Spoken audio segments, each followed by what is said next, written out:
Good evening, नमस्कार। मैं रमेश कुमार सिंह स्वागत करता हूं एक बार फिर से आपका हमारे यूट्यूब चैनल आरोही क्लासेस पर।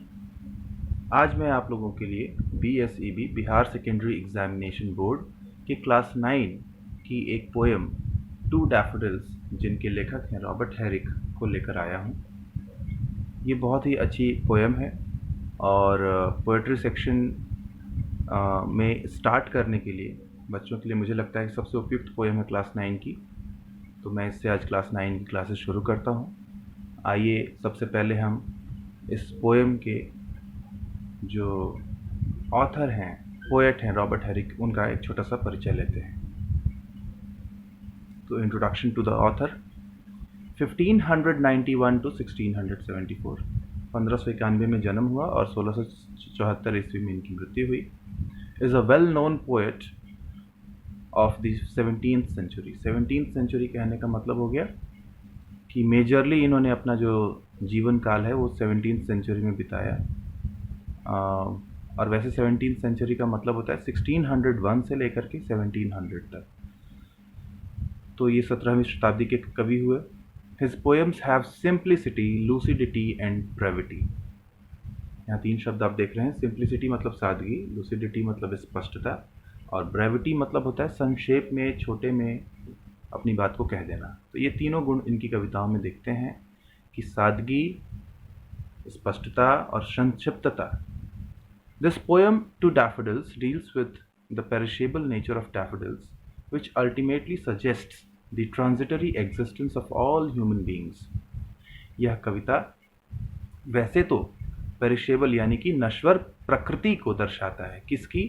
तो डैफोडिल्स की। डैफोडिल्स एक प्रकार के फूल हैं जो हमारे देश में तो नहीं पाए जाते, लेकिन बहुत से देशों में ये लेक का जो एरिया होता है, हिली एरिया होता है, या घाटी वाला जो एरिया होता है, वैली वाला, वहाँ पर वैसी जगहों पर ये हज़ारों हज़ार की संख्या में एक साथ उगने वाले जंगली फूल होते हैं जो देखने में बहुत ही मनमोहक होते हैं।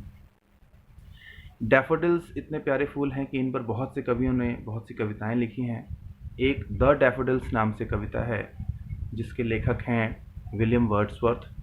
वही विलियम वर्ड्सवर्थ जिन्होंने पोएट्री को डिफ़ाइन किया और कहा कि poetry is the spontaneous flow of emotions recollected in tranquillity. तो वो जो पोएम है वो आपको शायद 11th क्लास में पढ़नी है।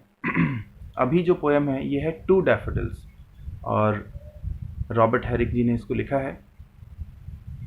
तो इसमें इन्होंने डैफोडिल्स जो फूल हैं उनके नश्वर प्रकृति को, यानी कि पेरिशेबल नेचर को दर्शाने का प्रयास किया है।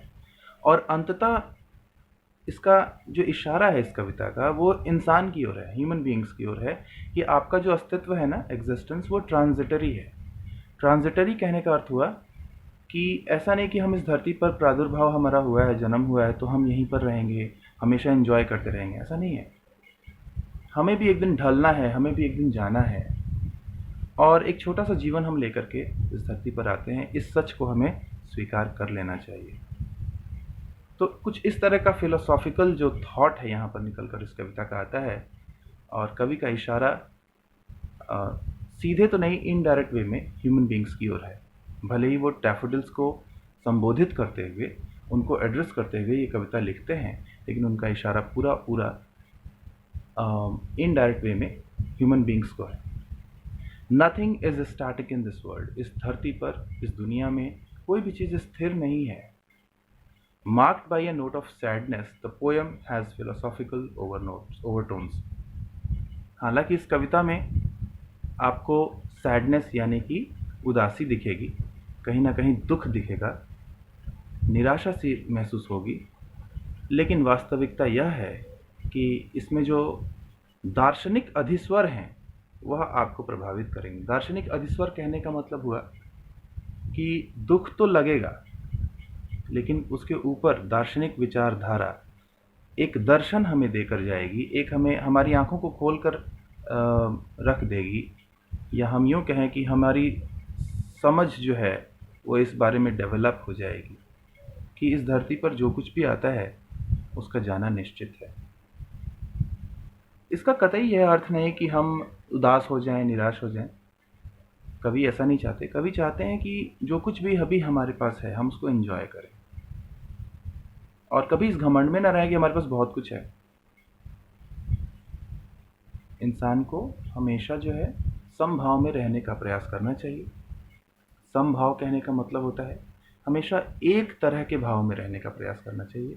और इस कविता से हमें ये चीज़ बहुत अच्छे से समझ में आती है, क्योंकि जब आप छोटे होते हैं, छोटे से जवान होते हैं, तो आपकी क्षमताओं का विकास होता है, और जवानी में, यूथ में आप सबसे ज़्यादा पावरफुल होते हैं, सबसे ज़्यादा कैपेबल होते हैं। लेकिन तुरंत ही उसके बाद आप जिम्मेवारियों से लदते चले जाते हैं, आप बूढ़े होते चले जाते हैं, और फिर एक ऐसा समय भी आता है कि फिर एक बच्चे के समान आपको हेल्प की ज़रूरत होती है, दूसरों की सहारे की ज़रूरत होती है। तो यानी ये ज़िंदगी एक फूल की भांति ही है जो खिलता है थोड़ी देर के लिए और फिर मुरझाना शुरू हो जाता है। तो कभी भी घमंड तो अपने जीवन में आने ही नहीं देना चाहिए। हाँ, इस जीवन को खूब एंजॉय कीजिए, और हो सके तो इस छोटे से जीवन को अच्छे कामों में लगाइए, सत्कर्मों में लगाइए। तो आइए अब हम चलते हैं पोएम की तरफ, और देखते हैं कि पोएम में कौन कौन से स्ट्रक्चरल सिग्निफिकेंस हैं। स्ट्रक्चरल सिग्निफिकेंस मैंने इसलिए लिखा है क्योंकि देखिए, हम सिर्फ अक्सर कविताएं पढ़ लेते हैं, उनके अर्थ को समझ लेते हैं, बस इसी को इम्पोर्टेंस देते हैं हम। उससे थोड़ा सा और आगे पीछे भी हमें पढ़ना चाहिए, कुछ यह भी इस तरीके से भी सोचना चाहिए कि कवि ने इस कविता को लिखा तो कौन कौन से टेक्निक्स का इस्तेमाल किया, क्या खासियत है कवि के इस एक्सप्रेशन में। यानी ये बात तो वो सीधे सीधे भी कह सकते थे, फिर पोएम लिखने की क्या ज़रूरत थी, और पोएम लिखा भी तो उन्होंने कौन से स्टाइल में लिखा है, ऐसी कौन सी विशेषता है। तो हम ये यूँ कहें कि संरचनात्मक विशेषता इस कविता की क्या है। तो वैसे तो देखिए, जिस प्रकार से हिंदी में साहित्यकार या कवि अपनी रचनाओं में अलंकारों का प्रयोग करते हैं उन्हें आकर्षक बनाने के लिए और ज़्यादा भावपूर्ण बनाने के लिए, ठीक उसी प्रकार से इंग्लिश में भी पोएट्स और अपनी राइटिंग्स में फिगर्स ऑफ स्पीच का इस्तेमाल करते हैं। तो वैसे तो इस पोएम में बहुत से फिगर्स ऑफ स्पीच हो सकते हैं अगर उसको अलग स्टैंडर्ड से देखा जाए। कविता को पढ़ने का स्टैंडर्ड भी है। अभी आप 9th में हैं तो 9th के हिसाब से मैं बताऊंगा, बहुत ज़्यादा बर्डन ना हो, इस बात को ध्यान में रखते हुए जो बेसिक ज़रूरी चीज़ें हैं उनको हम समझेंगे। तो पहले यहाँ पे हम देखते हैं कि इस पोएम में कवि ने कौन कौन से फिगर्स ऑफ स्पीच यूज़ किए हैं। पहला है राइम स्कीम, दूसरा है कंस्ट्रक्शन, तीसरा पर्सोनिफिकेशन, और चौथा है सिमिली। आइए एक एक करके इसको ज़रा पोएम में देखते हैं कि कैसे ये चारों दिखते हैं हमें, इनका एग्जाम्पल्स कहाँ हैं और इनका यूज़ क्या है। तो पहला है राइम स्कीम। राइम स्कीम शायद मैंने पहले भी आपको अपने किसी दूसरे वीडियो में समझाया होगा। अगर आप नहीं भी देखे हो किसी दूसरे वीडियो को तो यहाँ से भी आप समझ सकते हैं। आप देखिए, इस कविता की पहली लाइन का अंतिम शब्द fair daffodils we weep to see, वो है सी। दूसरी लाइन का अंतिम शब्द you haste away so soon, soon. See और सून में जब हम कोई सिलेबल ऐसा ढूंढते हैं जो एक जैसा लगे तो वो नहीं मिलता हमें। As yet the early rising sun, तीसरे में सन है, और has not attained his noon, चौथे में नून है। तो तीसरे तक तो सी, सून, सन बिल्कुल एक दूसरे से मिलते नहीं हैं, लेकिन जैसी चौथी लाइन आती है तो उसका जो अंतिम शब्द है नून, वो कहीं ना कहीं सून और से मिलता है, यानी कि सेकंड लाइन के अंतिम शब्द से मिलता है। तो हम कह सकते हैं कि सून और नून राइमिंग वर्ड्स हैं, तुकांत शब्द हैं, यानी वैसे शब्द जिनका अंत एक जैसे सिलेबल, एक जैसे संयुक्त वर्ण से हो रहा है। तो कवि इस तरह से एक पैटर्न बनाता है, एक स्कीम बनाता है, योजना बनाता है कि इसी योजना के तहत मैं अपने सारे स्टांजा में राइमिंग वर्ड्स डालूंगा। इससे भाव में कोई अंतर तो नहीं आता, लेकिन सुंदरता बढ़ जाती है, आकर्षण बढ़ जाता है कविता का। जैसे twinkle twinkle little star how I wonder what you are, up above the world so high like a diamond in the sky. तो पहली लाइन में स्टार है, दूसरी लाइन में आर है, तो स्टार आर आर आर दोनों में आ रहा है, एक जैसे राइमिंग वर्ड्स वहाँ पर आ रहे हैं। फिर तीसरी लाइन में हाई और चौथी लाइन में स्काई, तो हाई और स्काई आपस में मिलते हैं, तो हम कहते हैं कि वहाँ एक अच्छा सा राइमिंग स्कीम है ए बी बी का। तो ये ए बी और ए बी बी ये क्या है ज़रा समझिए। इस कविता में टू डैफोडिल्स में पहली लाइन का जो अंतिम शब्द है सी, इसको सपोज हमने ए मान लिया, तो ये अलजेब्राइक एक्सप्रेशन दे देते हैं, चर मान दे देते हैं, तो हम इसे ए मान लेते हैं। सून जो है दूसरी लाइन का अंतिम शब्द है, जो सी से मिलता जुलता तो नहीं है, इसलिए इसे हम बी कहते हैं। सन तीसरा शब्द, तीसरी लाइन का अंतिम शब्द है, जो कि ना सून से मिलता है ना सी से मिलता है, तो इसलिए बिल्कुल ही डिफरेंट है, तो इसलिए हमें सी दे देते हैं, तो ए बी सी।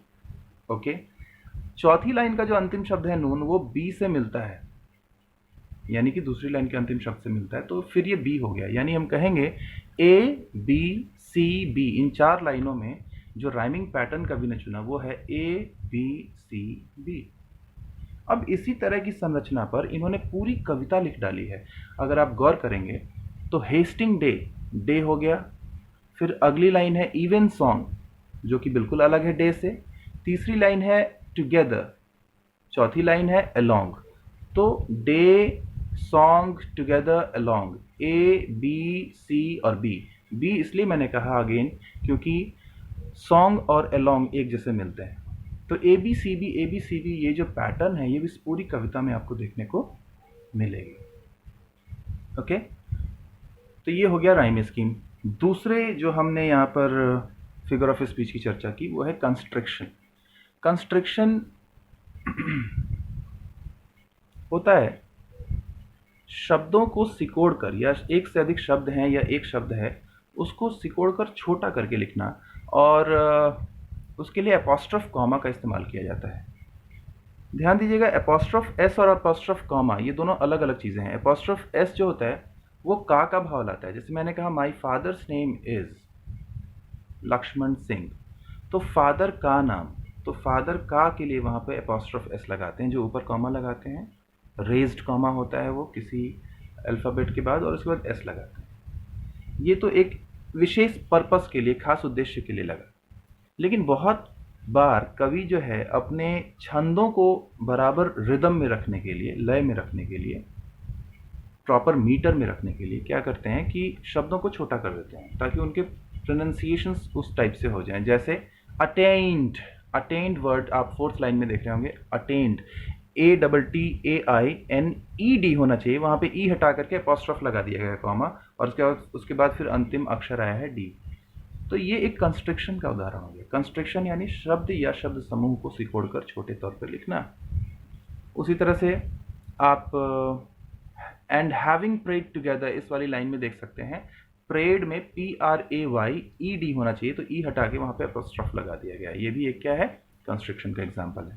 उसके बाद लास्ट में देखिए, लास्ट के सेकेंड लास्ट लाइन में या उससे ऊपर, like to the summer's rain, तो समर्स रेन या मॉर्निंग स्ट्यू ये सब कंस्ट्रक्शन के उदाहरण नहीं होंगे क्योंकि ये एपोस्ट्रोफ एस है, और एपोस्ट्रोफ एस का मतलब होता है का, तो समर का रेन, मॉर्निंग का ड्यू, तो ये बिल्कुल अलग सेंस का है। तो हम ये नहीं कहेंगे कि एपोस्ट्रोफ यहाँ पर कंस्ट्रक्शन का काम कर रहा है।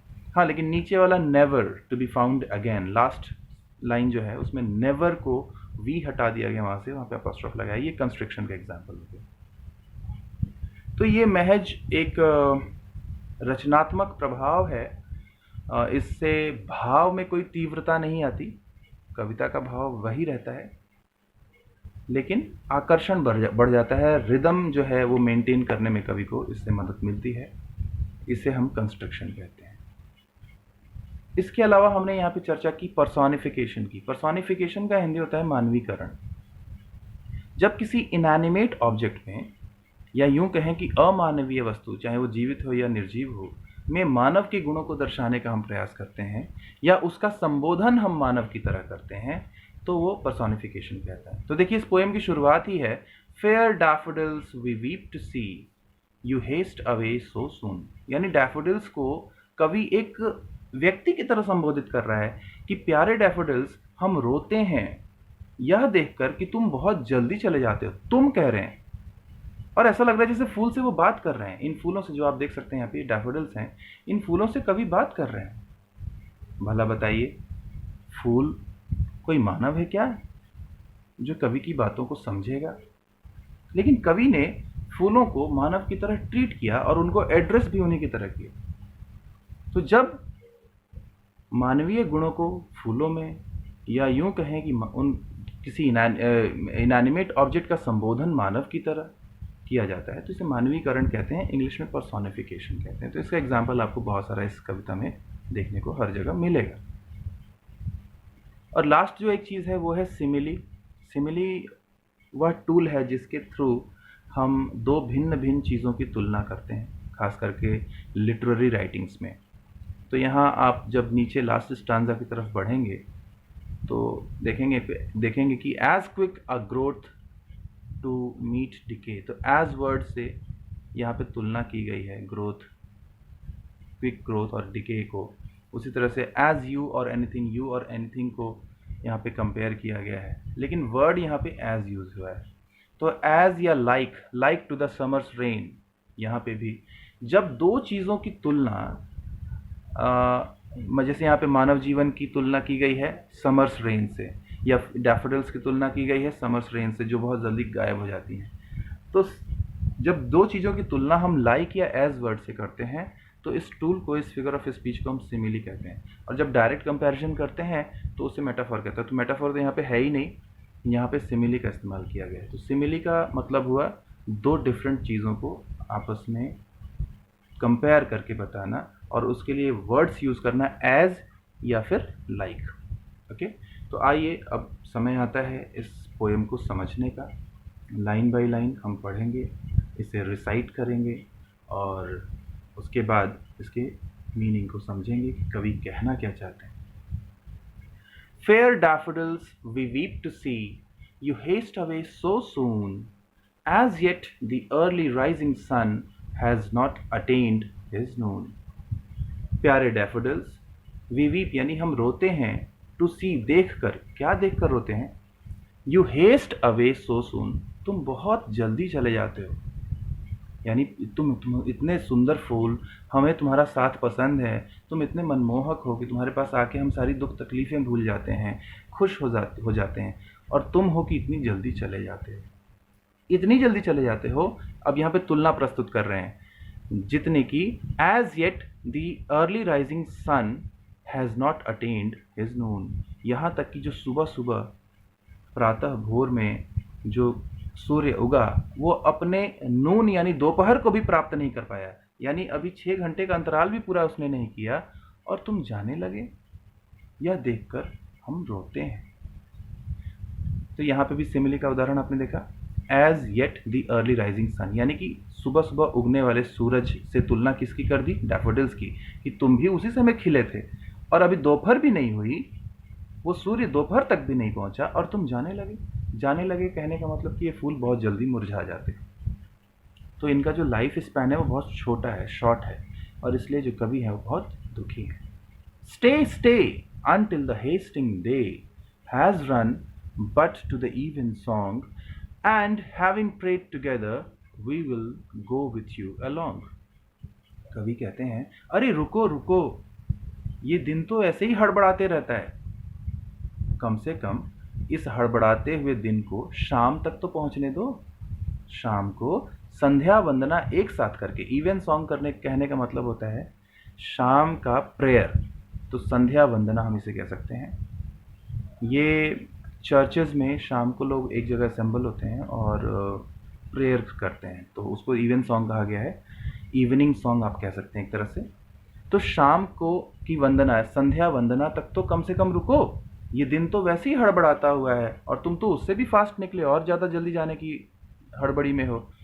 रुको रुको, तब तक रुको, अनटिल, जब तक the hasting day has run but to the even song, कि ये हड़बड़ाता हुआ दिन, ये चलता हुआ समय, क्योंकि समय किसी के लिए रुकता नहीं है, वो तो स्वयं ही तेज़ी से चल रहा है। तो कवि कहते हैं कि इस समय को कम से कम शाम तक, संध्या तक पहुंचने दो, जब इवन सॉन्ग होता है यानी संध्या वंदना होती है। एंड हैविंग प्रेड टुगेदर, और एक साथ हम प्रेयर करके, हैविंग प्रेड ये परफेक्ट पार्टिसिपल का यहाँ पे उदाहरण है, हैविंग प्लस वर्ब का थर्ड फॉर्म, इसको परफेक्ट पार्टिसिपल कहते हैं। इसका अर्थ होगा कि हैविंग प्रेड टुगेदर यानी हम साथ में प्रेयर करके, करके का भाव यहाँ पे आ रहा है, साथ में प्रेयर करके, we will go with you along, हम भी तुम्हारे साथ चल लेंगे। यानी फूल इतने हड़बड़ाते क्यों हो? रुको रुको, इस समय को शाम तक पहुंचने दो, तब तक तुम रुको, उसके बाद संध्या वंदना करके हम भी तुम्हारे साथ चल लेंगे। यानी कवि कहना चाहते हैं कि ऐसा नहीं कि सिर्फ तुम्हारा ही जीवन छोटा है, हमारा जीवन भी छोटा है, तुम क्यों इतना हड़बड़ाते हो, थोड़ा तो साथ दो, शाम को हम दोनों साथ चल पड़ेंगे। तो कवि यहाँ दर्शाना चाहते हैं कि उन्हें बहुत लगाव हो गया इन फूलों से, और वो चाहते हैं कि ये खुशी का पल जो है उनकी ज़िंदगी में इसी तरह से कुछ और समय के लिए चले। लेकिन ये बंदिशें हैं हमारी, हम चाह कर के भी पल को अपने हाथों में, मुट्ठियों में कैद नहीं कर सकते। जब तक समय निर्धारित है उसके रहने का, वो तभी तक रहेगा, यही नियति है। We have short time to stay as you, we have as short a spring। अब देखिए यहाँ पे कवि ने सीधे सीधे वी कह दिया, वी यानी हम, यानी वो मानव को दर्शा रहे हैं। अब वो सीधे सीधे मानव की का कंपैरिजन डैफोडिल्स से करने लगे। वो कहते हैं कि अरे डैफोडिल्स, अरे फूलों, हमारा भी जीवन उतना ही है जितना कि तुम्हारा है। We have short time to stay, बहुत थोड़ा सा समय है हमारे पास रुकने के लिए। एज यू यानी तुम्हारी तरह, ये भी एक सिमिली का एग्जाम्पल हुआ। We have as short a spring, हमारा जीवन एक वसंत की तरह है। स्प्रिंग क्या होता है? वसंत, वसंत ऋतु। और वसंत जो है ऋतुओं का राजा होता है। कौन नहीं चाहेगा कि सालों भर वसंत रहे। गर्मी थोड़े दिन के लिए अच्छी लगती है, फिर उसके बाद बहुत चिपचिपी, चिड़चिड़ी, परेशान करने वाली होती है। ठंडी कुछ दिनों के लिए अच्छी लगती है, लेकिन जब बहुत ज़्यादा पड़ने लगती है तो लोग ठिठुरने लगते हैं, परेशान हो जाते हैं। वर्षा शुरुआत में बड़ी अच्छी लगती है, लेकिन ज़्यादा दिन पड़ जाए तो हम फिर उससे भी ऊब जाते हैं, चारों तरफ कीचड़ कीचड़ सा हो जाता है। लेकिन वसंत जब आता है तो हम चाहते हैं कि हमेशा यही मौसम रहता है, क्योंकि वसंत में ना ज़्यादा गर्मी होती है और ना ज़्यादा ठंड होती है, और वो हमारे लिए बहुत अनुकूल होती है। और सारे पौधे, सारे चारों ओर जितने भी पेड़ पौधे हैं सब खिलखिला जाते हैं, हरे भरे हो जाते हैं, और इस तरह के माहौल में हमें हमेशा आनंद ही आनंद आता है। तो हम चाहते हैं कि काश ये स्प्रिंग जो है वो रुकता, लेकिन अफसोस ये महज 1 महीने का होता है, उससे भी कम होता है साल भर में। तो ये एक बहुत बड़ा इशारा है कि अच्छी चीज़ें जो है जीवन में कुछ समय के लिए होती हैं, ज़्यादा देर के लिए नहीं होती। आप ऐसा नहीं सोच सकते कि हमेशा वो आपके साथ रहेगा। तो we have as short as spring, as word से कंपेयर कर दिया अपने जीवन को, मानव के जीवन को, किससे? स्प्रिंग से। स्प्रिंग यानी कि वसंत से। ये सिमिली का एग्जाम्पल है, ठीक है। तो वसंत की तरह ही हमारा जीवन छोटा है। As quick a growth to meet decay, और जितनी जल्दी हम बढ़ते हैं उतना ही जल्दी हमारा क्षय भी होता है। ग्रोथ मतलब वृद्धि, ओके, और डिके मतलब होता है क्षय होना, ह्रास होना। तो जितनी जल्दी हम बढ़ते हैं उतनी ही जल्दी हम डिके भी होते हैं, यानी हमारा क्षय भी होता है, हमारा नाश भी होता है। एज यू और एनीथिंग, तुम्हारी तरह ही या किसी और चीज़ की तरह। तो अरे ऐसा नहीं कि तुम्हारा ही समय कम है, बल्कि हमारा जीवन भी छोटा ही है। We die as your hurts do and dry away like the summer's rain, हम भी मरते हैं जिस तरह से तुम्हारे घंटे पल सूखते हैं, बीतते हैं, कम होते चले जाते हैं, बुढ़ापे की तरफ बढ़ते हैं। बिल्कुल हमारा जीवन भी कुछ ऐसा ही है। हम जवान होते हैं और जवानी के बाद पुनः जो है हम ढलने लगते हैं, बूढ़े होने लगते हैं, और एक ऐसा समय आता है जब हम पूर्णतः ख़त्म हो जाते हैं। तो हम मरते हैं, बिल्कुल तुम्हारी तरह मरते हैं। Like to the summer's rain, जैसे मानो कि गर्मी की बारिश हो। गर्मी के दिनों में, ग्रीष्म काल में जब बारिश होती है तो उसकी बूंदें इतनी जल्दी सूख जाती हैं कि पता ही नहीं चलता कि बारिश हुई भी थी या नहीं। कारण यह है कि धरती तप्त होती है, बहुत ज़्यादा तपी हुई होती है, और इतनी ज़्यादा हीट में, गर्मी में वो बारिश की बूंदों का क्या अस्तित्व, वो तुरंत वाष्पीकृत हो जाती हैं, सूख जाती हैं, खत्म हो जाती हैं। तो ये जीवन हमारा कुछ ऐसा ही है। इसको देखा जाए तो बिल्कुल ऐसा ही है कि इतना छोटा है कि पता ही नहीं चलता कि कब हम आए और कब जाने लगे। जब जाने लगते हैं तो उस समय हमें लगता है कि काश कुछ दिन और बिता लेते, काश कुछ और अच्छे पलों को हम याद कर लेते, उनके साथ समय बिता लेते। लेकिन मैंने पहले भी कहा कि ये हमारी मुट्ठी में नहीं है, समय तो चलता रहता है, और एग्जिस्टेंस जो है मानव का वो ट्रांजिटरी है। इस ट्रांसिएंट नेचर को हमें एक्सेप्ट तो करना ही पड़ेगा। हर चीज़ जो इस धरती पर आई है, चाहे वो लिविंग हो, नॉन लिविंग हो, उसे एक ना एक दिन तो जाना ही है। तो समर्स रेन की तरह ही हमारा जीवन है। यहाँ पे भी एक सिमिले का उदाहरण है, आप देख सकते हैं लाइक वर्ड का यूज किया गया है। और as the pearls of morning dew, morning dew मतलब सुबह की जो ओस होती है उसकी मोतियों की तरह। पर्ल्स यानी कि होता है मोती। अगर आप सुबह सुबह उठ के 4-4:30 बजे के आसपास जाएंगे बाहर की तरफ और गमले के पौधे या गार्डन के पौधों को या घास को देखेंगे तो उनकी पत्तियों पर हल्की हल्की छोटी छोटी बूंदें दिखेंगी। उसे हम कहते हैं ओस की बूंदें, जो कि एक तरह से कंडेंस्ड वाटर वेपर होता है। भाप जो है ठंड के कारण आधी रात्रि के बाद वो ठंड के कारण कंडेंस होकर गिरते हैं और वो पत्तों पर टिक जाते हैं, लेकिन जैसी सुबह होती है तुरंत वो गायब हो जाते हैं, वैनिश हो जाते हैं, यानी कि वो वाष्पीकृत होकर के वेपराइज्ड होकर के उड़ जाते हैं। तो उनका अस्तित्व भी ज़्यादा दिन का नहीं है, ज़्यादा देर का नहीं है। वो मोती, इतने प्यारे मोती, हम चाहते हैं कि काश वो हमेशा बरकरार रहे, लेकिन ऐसा नहीं होता। गुलाब का पौधा है, उसके पत्तों पर या गुलाब की पंखुड़ियों पर छोटे छोटे छोटे छोटे छोटे छोटे ओस की बूंदें हैं। वो देखकर छूकर हमें बड़ा मज़ा आता है, हम चाहते हैं काश वो रहे। नंगे पाँव जब हम घास के मैदान पर चलते हैं सुबह सुबह तो लगता है कि काश वो जो नमी भरी घास हमें ठंडक हमारे तरुए को दे रही है वैसे ही देते रहे, लेकिन ऐसा संभव हमेशा नहीं है, क्योंकि उनको गायब होते देर ही नहीं लगता। And never to be found again, और वो फिर कहाँ गायब होती हैं, उनको दोबारा देखा ही नहीं जा सकता, दोबारा मिलती नहीं है। ये जीवन कुछ ऐसा ही है। तो यही कविता है। इस छोटी सी कविता में कवि ने तुलनाएं बहुत की हैं। वसंत से तुलना की, मॉर्निंग ड्यू यानी कि सुबह की ओस से तुलना की, समर्स रेन अर्थात ग्रीष्मकाल के बारिश से तुलना की, और सबसे बड़ी तो तुलना वो फूलों को, डैफोडिल्स को संबोधित करते हुए उनसे करता है। लेकिन सबका एक ही इशारा है, वह है मानव जीवन की ओर कि हे मानव, घमंड किस बात का, एक ना एक दिन तो मरना ही है। हो सके तो इस जीवन में कुछ अच्छे कर्म करो और इसको अच्छे से एंजॉय करो, क्योंकि ये हमारे हक में नहीं, ये हमारी मुट्ठी में नहीं कि हम अपने अच्छे पलों को ही सिर्फ बचा के रखें। मरना हमें पड़ता है। आइए आगे बढ़ते हैं और कुछ इसके वर्ड मीनिंग्स देख लेते हैं। यहाँ पर वीप मतलब रोना, हेस्ट अवे ये एक फ्रेज है। Okay, haste away phrasal verb है। हेस्ट अवे का मतलब हो गया जल्दी में, हड़बड़ाहट में कहीं निकल जाना, चले जाना। अटेंड मतलब होता है प्राप्त करना। इवन सॉन्ग मैंने आपको पहले ही बता दिया है, इवनिंग सॉन्ग भी आप इसे कह सकते हैं। ये वैसे चर्च में गाया जाने वाला शाम को संध्या वंदना है, प्रेयर है। पर्ल्स यानी मोती, ड्यू यानी ओस, स्प्रिंग यानी वसंत, और डिके यानी क्षय। आइए अब आगे बढ़ते हैं और समरी को जानते हैं कि इस पोएम की समरी क्या है। वैसे तो मैंने सब कुछ आपको समझा ही दिया है। देखिए यहाँ पे मैंने कुछ क्लिप्स लगाए हैं, कोशिश किया है कि आपको समझा सकूं। आप ऊपर वाले क्लिप को देखेंगे तो आपको जंगल सा दिखेगा, पेड़ दिखेंगे। एक तरफ जो ये पेड़ हैं वो हरे भरे हैं और एक तरफ से ये पेड़ हैं वो सूखे सूखे से दिख रहे हैं। तो ये रिप्रेजेंट करता है ऑटम को और स्प्रिंग को, कि जीवन में यदि ऑटम है तो स्प्रिंग भी है और स्प्रिंग है तो ऑटम भी है। यानी कि खुशी है तो दुख भी है और दुख है तो खुशी भी है। स्प्रिंग में सारे पौधे जंगल हरे भरे हो जाते हैं और ऑटम में बिल्कुल पतझड़ के कारण झड़ जाते हैं।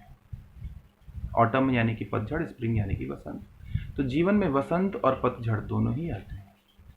अच्छा, नीचे वाली क्लिप को ज़रा देखिए। मैं अपनी वीडियो को ऊपर घसका देता हूँ। अब आप आराम से, मेरी वीडियो स्लाइड हो चुकी है। अब देखिए, ये नीचे वाले में हायरार्की दिखाया गया है, किस तरह से एक छोटा बच्चा जन्म लेता है, वो बड़ा होता है, स्कूल जाता है और बड़ा होता है, होते होते युवा होता है। युवा में वो पैसे कमाने लगता है, धनी हो जाता है, सबसे ज़्यादा कैपेबल, क्षमतावान हो जाता है। लेकिन तुरंत ही बाद वो जिम्मेवारियों से, परिवार की जिम्मेवारियों से, अपने जीवन की जिम्मेवारियों से बोझिल होता चला जाता है और धीरे धीरे धीरे धीरे धीरे धीरे झुकता चला जाता है, बेसहारा होता चला जाता है।